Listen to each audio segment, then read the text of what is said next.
আমরা তো নির্বাচনের বিরোধিতা করতেছি না। আমরা চাই নির্বাচন হোক, কিন্তু নির্বাচনের আগে জুলাই সনদে আইনি ভিত্তিটা আমরা চাচ্ছি। জুলাই সনদ বাস্তবায়ন না হওয়া পর্যন্ত আগামী সংসদ নির্বাচন হবে না, এমনটাই দাবি জানিয়ে সংবাদ সম্মেলন করেছেন জুলাই অভ্যুত্থানে শহীদ ও আহতদের পরিবার। বৃহস্পতিবার সকালে রাজধানীর কারওয়ান বাজার ঢাকা ট্রেড সেন্টারে আয়োজিত এক সংবাদ সম্মেলনে এমনটাই জানানো হয়।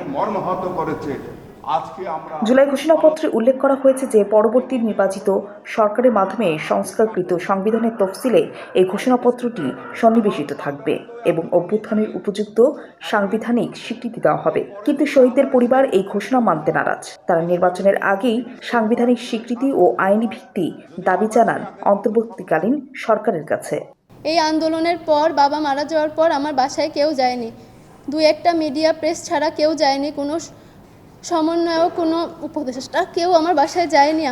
আমি আপনাদের কাছে অনুরোধ করব, জুলাই সনদের আইনি ভিত্তি দেন, জুলাই সনদের মাধ্যমে আমাদের নিরাপত্তা নিশ্চিত করেন।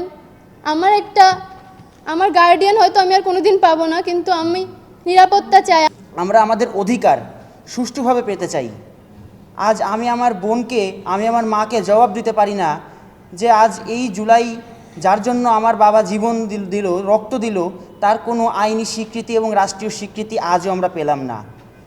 এই অপমান, এই লজ্জা আমরা আসলে কারো কাছে প্রকাশ করতে পারি না। নির্বাচনের আগে জুলাই অভ্যুত্থানের আইনি ভিত্তি বাস্তবায়ন করতে হবে জানিয়ে শহীদ ও আহত পরিবারের স্বজনরা জুলাই সনদের যৌক্তিকতা তুলে ধরেন। এই সনদটা আমাদের জন্য, এত যে ঐক্যমত্য কমিশনের এই যে বৈঠক হচ্ছে, কাদের জন্য? আমাদের জন্যই তো। আমাদের প্রতিনিধি কই ওখানে?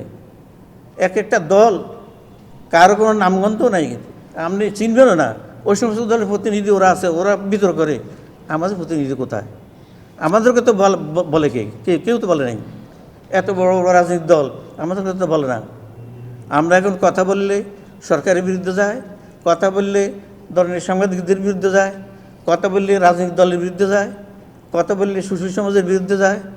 জুলাই আন্দোলনে আহতদের এখনও কোনো সম্মান নেই উল্লেখ করে তারা বলেন, জুলাই সনদের আইনি ভিত্তি বাস্তবায়ন এখনও কাগজে কলমে রয়ে গেছে।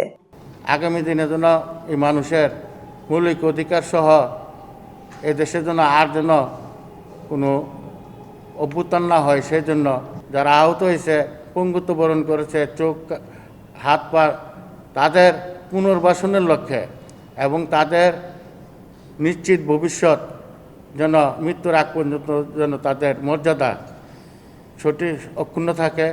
জুলাই সনদের আইনের ভিত্তি না থাকলে এই সরকারেরও কোনো ভিত্তি নেই, তাই জাতীয় নির্বাচনের আগে গণভোটের কোনো বিকল্প নেই বলেও জানান নিহত ও আহতের স্বজনরা।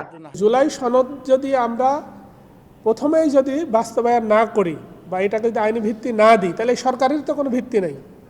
এবং এই সরকার যে বাজেট পেশ করলো, বাজেট পেশ করতে হয় হচ্ছে সংসদ ভবনে। এই সরকারকে আপনারা জানেন, তারা বাজেট পেশ করছে টেলিভিশনের মাধ্যমে। তারা কিন্তু নৈতিকভাবে, যদি আমরা বলি যে সাংবিধানিকভাবে এই সরকার কিন্তু ভ্যাট ট্যাক্স কিছুই নিতে পারে না। আমরা সেই কথাটাই ওনাকে মনে করে দিয়েছি যে আপনাদের অস্তিত্ব, শহীদ এবং আহত যোদ্ধাদের সুরক্ষা, এটা যদি নিশ্চিত করতে চান তাহলে অবশ্যই আপনারা বিপ্লবী সরকারের মতো দায়িত্ব নেন।